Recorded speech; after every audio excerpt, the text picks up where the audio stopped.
है गाइस। तो मैं आपको बता रहा हूँ, और इससे मैंने जो पार्ट 3 वाला वीडियो बनाया था उसमें आपको मैं बताया था फीड पंप सॉरी, ये प्रेशर गेज, प्रेशर स्विच, इसके बारे में, मोबरी के बारे में इसमें बताया था। बाय द वे आपसे ये भी पूछा जाएगा, सेकेंड क्लास में पूछा जाएगा, नहीं पूछेगा ही पूछेगा।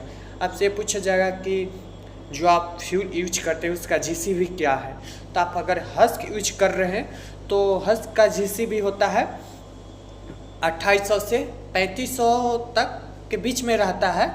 तो ये भी अगर ये बता दिए तो वो पूछेगा 1 केजी हस्क जलाने पर कितना केजी आप स्टीम बना सकते हो। तो शायद मेरे ख्याल से 3 या 5 केजी के आसपास में बनता है। और अगर आप चारकोल यानी कोयला आप यूज कर रहे हैं तो पूछेगा आपसे, कोयला का जीसीबी आपसे पूछेगा। तो आपको सीधा बताना है 8650 का जीसीबी रहता है।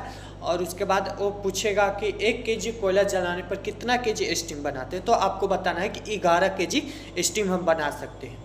ये हो गया। आपसे ये भी पूछ देगा, मुझसे जो पूछा है मैं आपको वही बता रहा हूँ, बता देगा जो स्टीम के प्रेशर से ज़्यादा रहता है फीड पंप का प्रेशर या कम। तो आपको बताना है कि स्टीम के प्रेशर से ज़्यादा रहता है, फीड जो पंप होता है उसका प्रेशर ज़्यादा रहता है, 1.5 गुना ज़्यादा रहता है।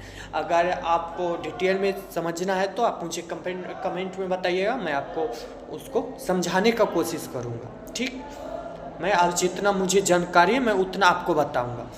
उसके बाद आपसे अगर आप रेता जो मतलब समझ रहे हैं ना, बालू, आप अगर बॉयलर लाइन में काम करें तो आपको मालूम होगा रेता। तो अब पूछेगा रेता का साइज कितना रहता है। तो आपको 0 mm से लेके शायद 1.5 mm के बीच में रखना चाहिए। ऐसे अब बेड के ऊपर आता है, बेड के ऊपर डिपेंड रहता है कि आप कितना मतलब वो यूज कर सकते हैं बेड मटेरियल। यही सब है। और आपसे पूछा जाएगा वॉल के बारे में। तो वॉल के बारे में आपको मैं नेक्स्ट में, वो बहुत बड़ा टॉपिक है तो मैं उसको वॉल के बारे में नेक्स्ट टॉपिक पर बताएंगे। फ्यूजल प्लग के बारे में पूछा जाए कि फ्यूजल प्लग कैसे पिघलता है, वो भी लंबा टॉपिक है। तो मैं उसको नेक्स्ट वीडियो में आपको मैं समझाऊंगा, अच्छा से समझाऊंगा, और ताकि आपको समझ में आए। ठीक। और फिर पूछेगा